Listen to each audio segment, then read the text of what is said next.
Picture this, the spring of 1943. The skies over occupied Europe are a killing field. American bomber crews, boys barely old enough to vote, are being slaughtered in their flying fortresses at a rate that would make your blood run cold. For every mission over Germany, the odds of coming home are worse than a coin flip.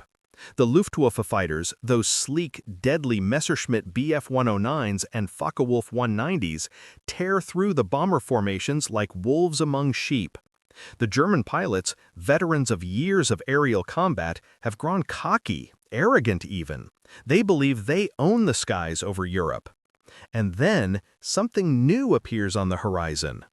It's March 1943, and the First Republic P-47 Thunderbolts are arriving in England with the 8th Air Force.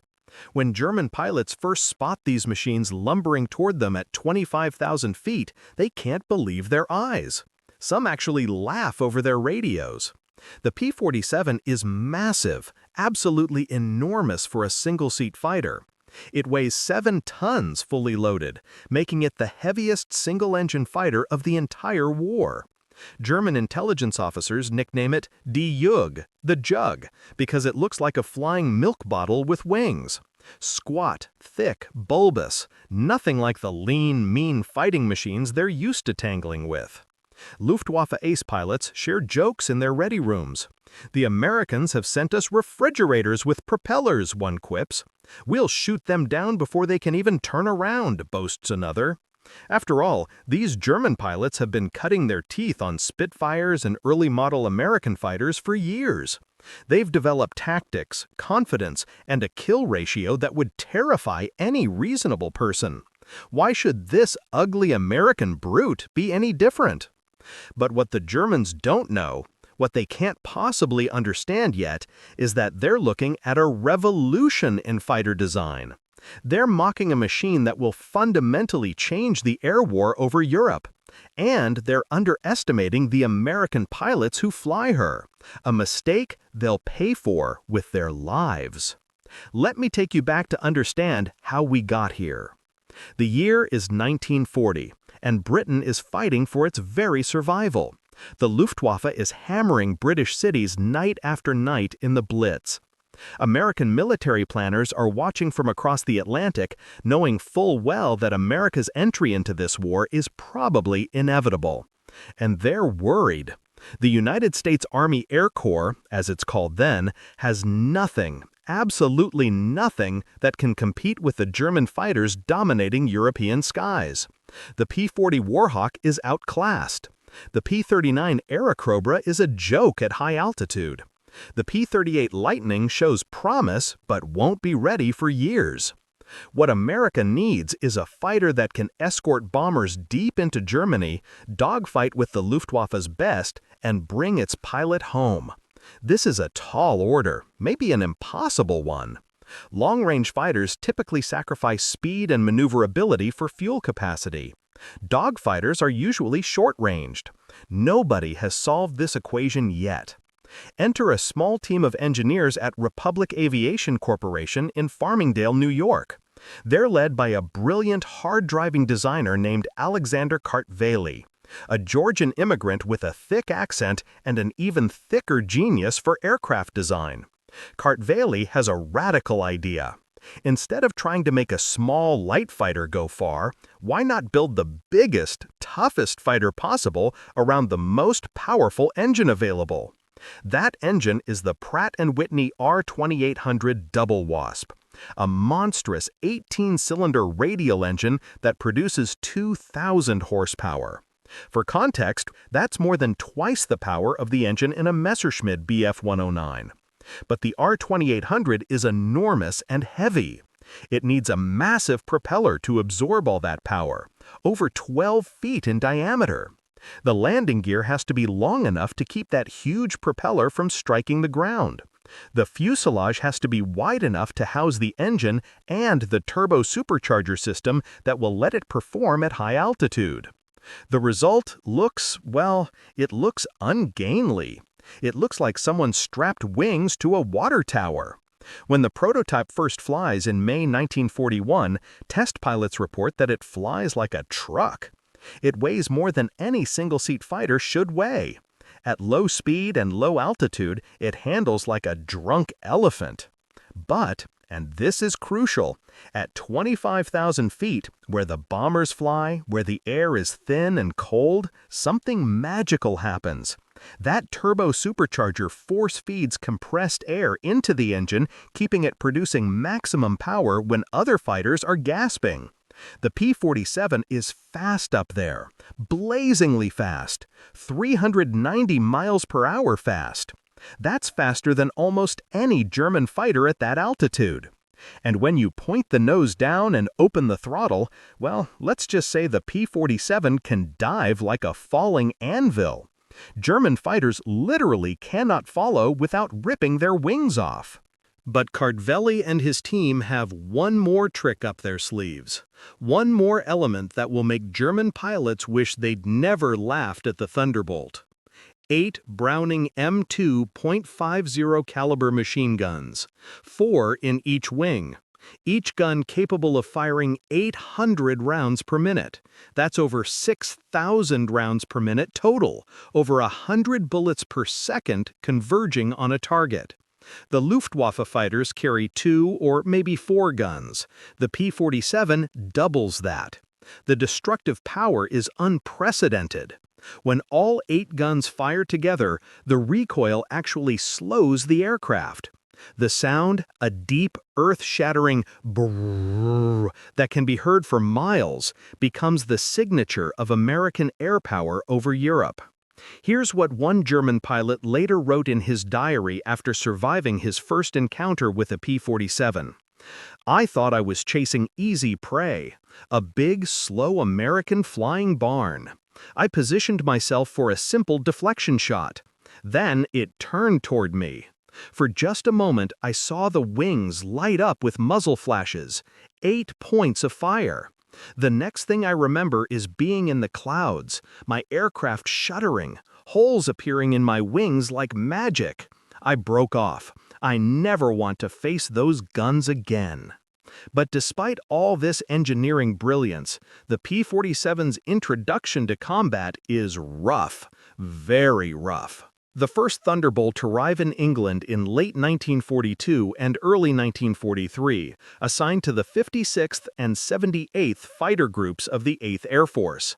The American pilots, many of them fresh from training, have mixed feelings. They've heard stories about the nimble Spitfire, the beautiful Mustang that's still in development. Instead, they get this 7-ton beast that requires brute strength just to maneuver on the ground. The cockpit sits high up, so high that ground crews have to provide tall ladders for pilots to climb in. Everything about the aircraft feels oversized, over-engineered, over everything. The early missions are frustrating. The P-47's combat radius is limited by fuel, only about 200 miles from base, which means it can escort bombers partway into Germany but has to turn back before the really dangerous part of the mission. This defeats the whole purpose. The bomber crews, watching their fighter escort peel away, feel abandoned. The P-47 pilots feel useless. German fighters simply wait until the Thunderbolts leave, then pounce on the bombers. And those first encounters with the Luftwaffe? They're humbling. German pilots have years of combat experience. They know every trick in the book. They've perfected the boom and zoom attack, diving from above, firing, and climbing away before the enemy can react. They've mastered formation flying and mutual support. Many have dozens of kills painted on their fuselages. The American pilots are brave, incredibly brave, but green. So green. They make beginner mistakes. They try to turn fight with the more agile German fighters and lose energy. They don't understand how to use the P-47's strengths. They get separated from their wingmen. In those first few months, losses mount. The Germans are scoring kills, and the laughter continues. But here's what changes everything. The Americans are fast learners, incredibly fast, and they have something the Germans don't have anymore: a steady supply of replacement pilots and aircraft. The Luftwaffe is fighting on multiple fronts, bleeding experienced pilots who can't be replaced. America is just getting started. Groups like the famous 56th Fighter Group, the Wolf Pack, commanded by Colonel Hubert Zemke, begin developing tactics specifically for the P-47. Zemke is a tactical genius, a calm, analytical leader who studies every combat report, every gun camera film, every debriefing. He realizes that trying to make the P-47 into something it's not is a losing strategy. Instead, he tells his pilots, "Use what you have. You're fast, you're tough, you have firepower that can saw an enemy aircraft in half. Play to those strengths." The doctrine becomes clear. Never, ever try to turn fight with a German fighter at low speed. Never get slow. Always keep your speed up. Use altitude. Dive on the enemy, hit them with everything you've got, and use your momentum to zoom back up to altitude. If you don't get him in the first pass, disengage and reset. The P-47 can take hits that would down any other fighter. So be aggressive. Press your attacks. And most importantly, work together. Luftwaffe pilots are increasingly being forced to fly alone or in pairs due to pilot shortages. American squadrons stick together, covering each other, setting up multiple attacking fighters against single targets. Let me tell you about one mission that perfectly illustrates how the P-47 earns its reputation. April 15, 1943. Captain Robert S. Johnson, a pilot with the 61st Fighter Squadron, 56th Fighter Group, is flying his P-47 over the French coast near Le Bourget Airfield. Johnson is 22 years old, a farm boy from Oklahoma, who'd never been further than Oklahoma City before joining the Army Air Forces. He's been in England for just 2 months. This is his 8th combat mission. His flight of 4 Thunderbolts is providing area cover for B-17 bombers returning from a raid, when Johnson spots something that makes his blood freeze. 6 Focke-Wulf 190s, flying in a perfect formation, about 3,000 feet below. The FW-190 is Germany's newest fighter, faster than the Bf-109, more heavily armed, flown by experts. These 6 are probably from one of the elite Jagdgeschwader units, veterans. Johnson's flight leader spots them too and immediately calls for an attack. This is it, the moment everything comes down to training, tactics, and nerve. The 4 P-47s roll into a dive, rapidly building speed, 500 miles per hour, 550. The German pilots spot them too late. The Focke-Wulfs break formation, each trying to evade, but the Thunderbolts are coming in too fast, too steep. Johnson picks his target, a FW-190 with yellow wingtips, probably a flight leader. He closes to 300 yards, 200, 150, and he pulls the trigger. 8 streams of 50 caliber tracers reach out like fingers of fire. The rate of fire is so high that to witnesses on the ground, it sounds like a continuous roar, not individual shots. Johnson watches in stunned fascination as his bullets walk right up the fuselage of the Focke-Wulf. The German fighter's engine cowling disintegrates. Pieces fly off. Smoke pours from the engine. The canopy shatters. In less than 2 seconds, Johnson has fired nearly 200 rounds and turned a brand new German fighter into scrap metal. The Focke-190 rolls over and enters a flat spin, trailing smoke and flame. Johnson doesn't see a parachute. He doesn't have time. Another Focke-Wulf has reversed and is now on his tail. But Johnson's wingman, Lieutenant Gerald W. Johnson, no relation, has stayed with him, just like they were taught. Gerald opens fire on the attacking German, forcing him to break off.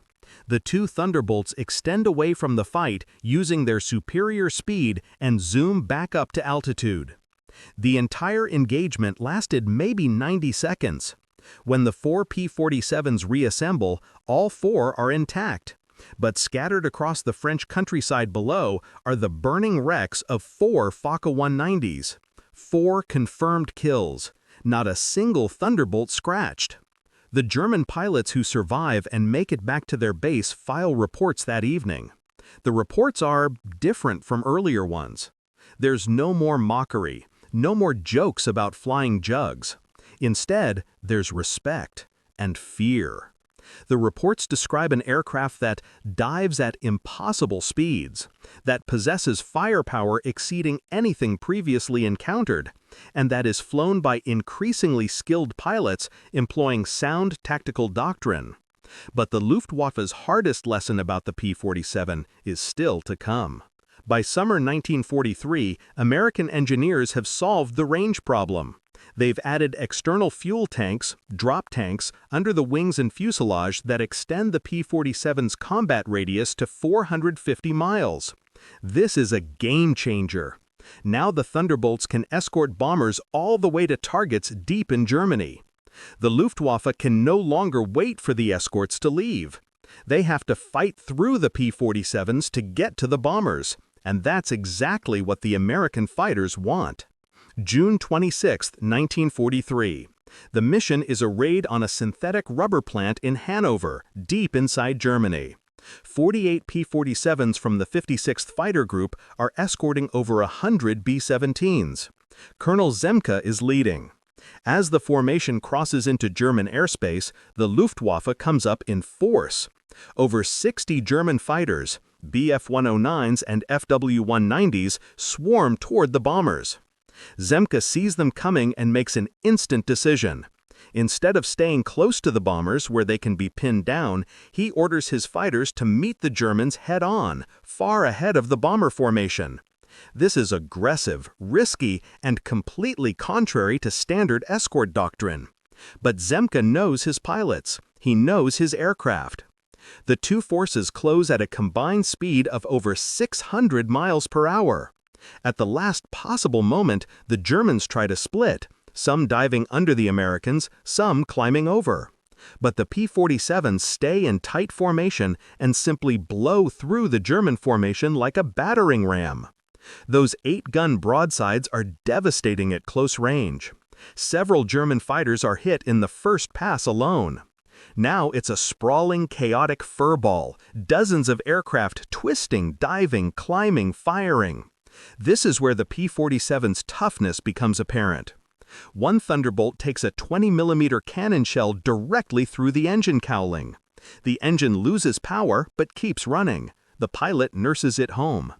Another P-47 collides with a Bf-109, shearing off 3 feet of its wing.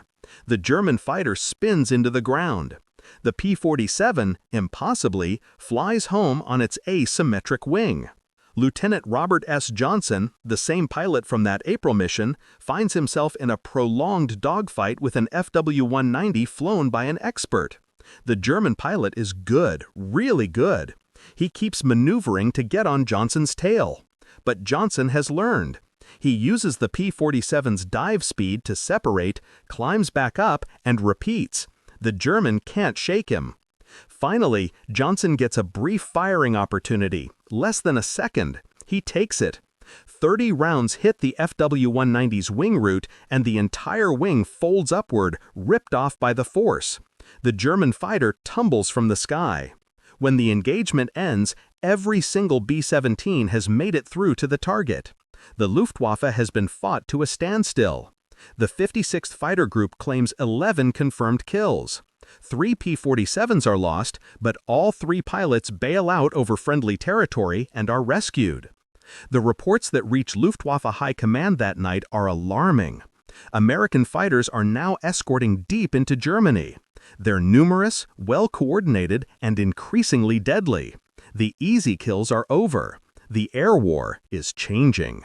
But there's one more dimension to the P-47 story that the Germans absolutely don't see coming. The Americans discover that the Thunderbolt isn't just a high-altitude fighter. It's also the most devastating ground attack aircraft of the entire war. Remember that massive radial engine? It acts like armor, protecting the pilot from ground fire. The airframe is so robust that it can take hits from anti-aircraft guns and keep flying. And those 850 caliber guns? They're not just for shooting down aircraft. They can destroy trucks, locomotives, tanks, buildings, parked aircraft, anything. Starting in late 1943, P-47s begin flying fighter-bomber missions, carrying bombs and rockets in addition to their guns. American pilots develop a technique called Jabo missions, contraction of Jagdbomber, German for fighter bomber. They'll escort bombers to the target, then on the way home, drop down to low altitude and shoot up anything German they can find. The destruction is catastrophic for Germany. Supply trains can't move during daylight. Truck convoys are decimated. Airfields are strafed, destroying aircraft on the ground. German soldiers learned to fear the sound of a P-47's engine, that distinctive growl of the R-2800, because it means death is about to rain from above.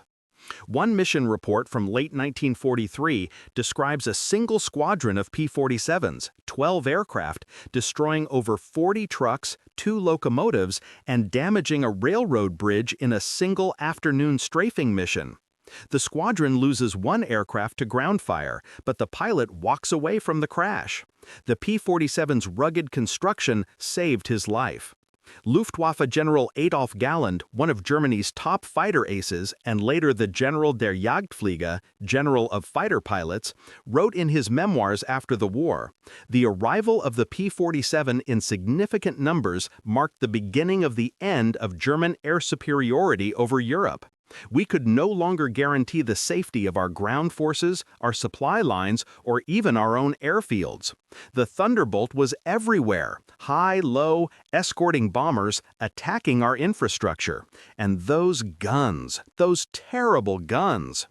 Let me tell you about one pilot who becomes the living embodiment of what the P-47 can do in the right hands.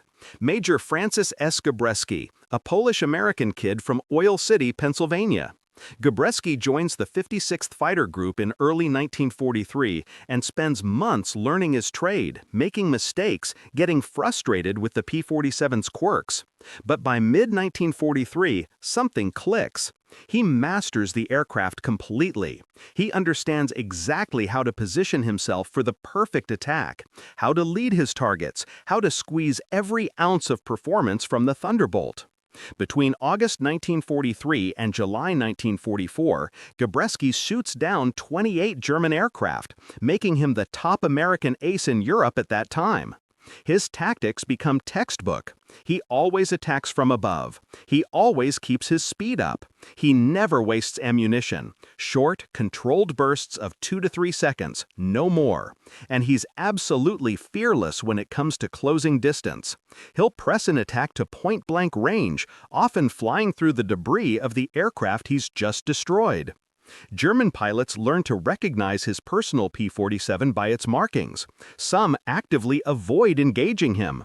One Luftwaffe pilot who survives an encounter with Gabreski describes it like this: "He came from the sun impossibly fast.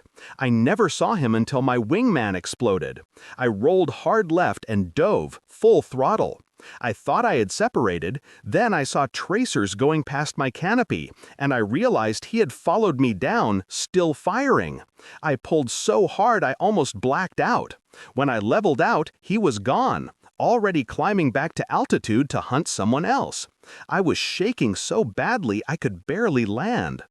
But the P-47's greatest moment, the mission that cements its legend, comes during the invasion of Normandy. June 6, 1944, D-Day, the largest amphibious invasion in history. Thousands of American, British, and Canadian troops are hitting the beaches of Normandy, France. The success of the invasion depends on achieving air superiority, keeping the Luftwaffe away from the beaches and destroying German reinforcements trying to reach the front. The 8th and 9th Air Forces launch over 3,000 fighter sorties on D-Day, and a huge percentage of those are P-47 Thunderbolts. They fly in waves, escorting bombers hitting German positions, strafing beach defenses, establishing combat air patrols over the invasion fleet, hunting German fighters. The results are lopsided. The Luftwaffe manages only about 300 sorties the entire day and loses heavily when they do engage.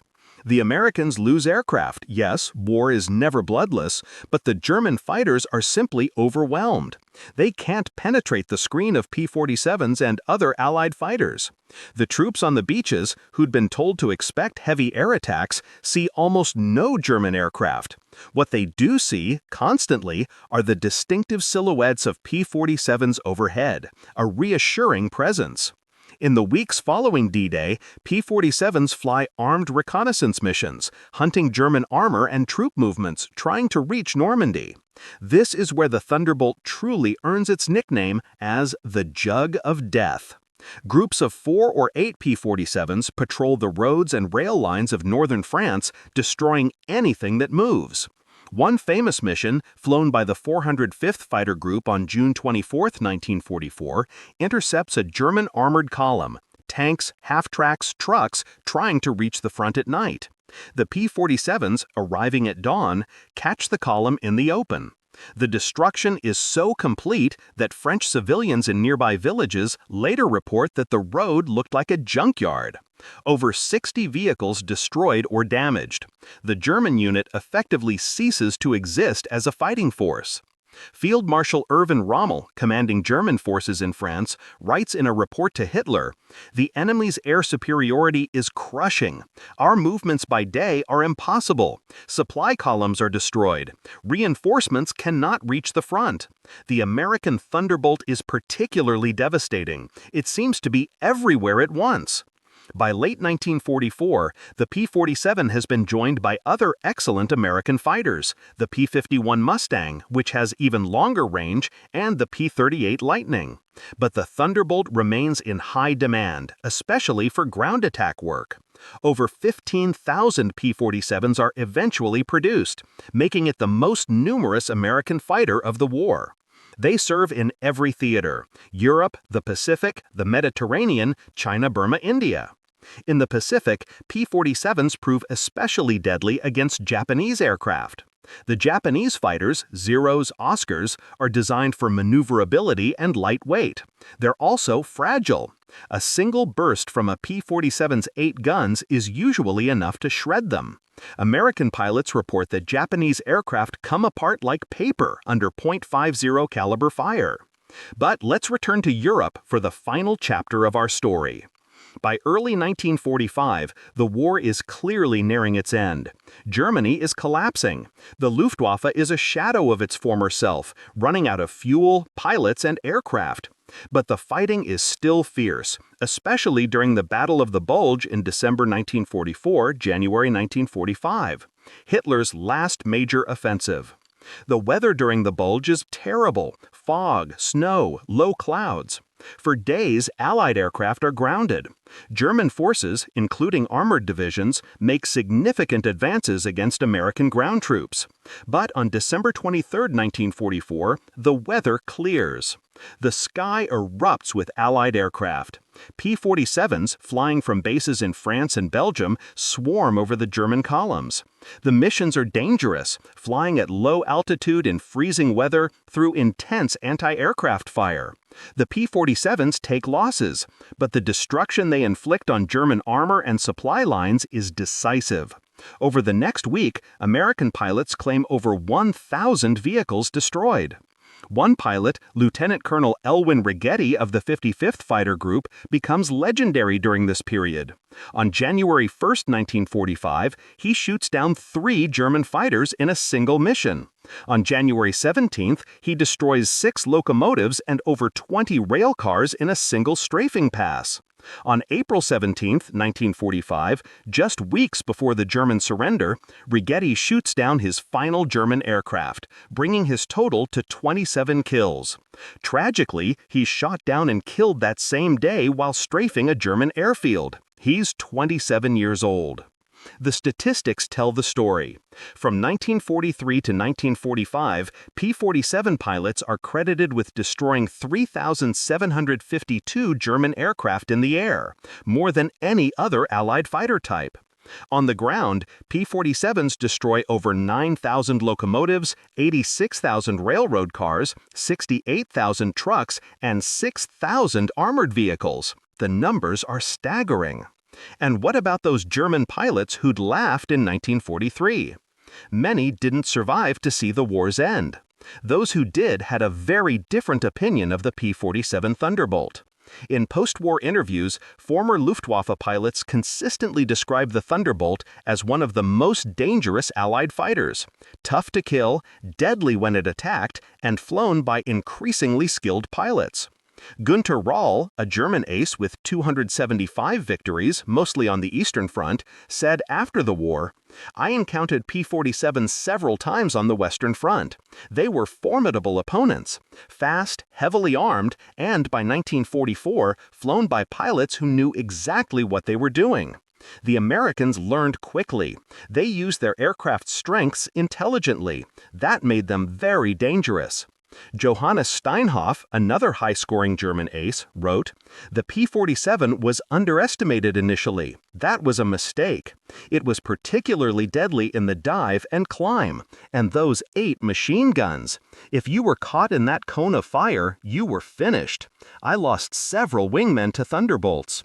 The P-47 Thunderbolt represents something quintessentially American in World War II, the ability to outproduce, out-engineer, and ultimately outfight the enemy through a combination of industrial might, technological innovation, and the courage of young men willing to take the fight to the enemy. The German pilots laughed at first because they didn't understand what they were facing. They didn't understand that this flying jug was the physical embodiment of American air power, rugged, powerful, relentless. Those 850 caliber guns became the sound of liberation across Europe. They cleared the skies for bombers. They protected ground troops. They destroyed the German war machine piece by piece. Every pilot who climbed into a P-47 cockpit, whether over Germany, France, Belgium, or the Pacific Islands, was carrying forward a tradition of American ingenuity and bravery. The men who flew the Thunderbolt weren't superhuman. They were farm boys from Oklahoma, mechanics from Detroit, college kids from California. They were scared. They made mistakes. They died. Over 2,000 P-47s were lost in combat, and many pilots didn't make it home. But they learned. They adapted. They overcame their fear and the enemy's experience. And they won. Today, only a handful of P-47 Thunderbolts remain airworthy. You can occasionally see them at air shows, that massive radial engine producing its distinctive roar, that huge propeller pulling the aircraft through the sky. Old men who once flew them, now in their 90s or older, sometimes attend these shows. They watch with tears in their eyes as the aircraft that saved their lives and helped win the war thunders overhead one more time. The legacy of the P-47 Thunderbolt isn't just about aerial victories or ground targets destroyed. It's about what happens when people refuse to be intimidated, when they believe in themselves and their equipment, when they take something everyone else underestimates and turn it into a war-winning weapon. The German pilots laughed until they didn't, until those 850 caliber guns spoke their final argument. Until American air power, embodied in 7 tons of aircraft named Thunderbolt, dominated the skies over Europe and helped secure victory in the greatest conflict in human history. So the next time you hear about someone being underestimated, about something that looks ungainly or awkward being dismissed by experts, remember the P-47. Remember those American pilots who took a flying jug and turned it into a legend. Remember that in war, as in life, it's not how you start that matters, it's how you finish. If you enjoyed this story of American ingenuity and heroism in World War II, make sure to subscribe to our channel. Hit that like button, Drop a comment telling us which untold WW2 story you want to hear next. There are thousands more tales of individual courage, clever bluffs, and desperate gambles that changed the course of the war. We're bringing them to you one story at a time. This has been another episode of Untold WW2 Heroics. The Thunderbolt roared, the Germans learned to fear it, and American airmen wrote their names in the sky with those 8 magnificent 50 caliber machine guns. Until next time, remember the brave men who flew, fought, and won the greatest air war in history.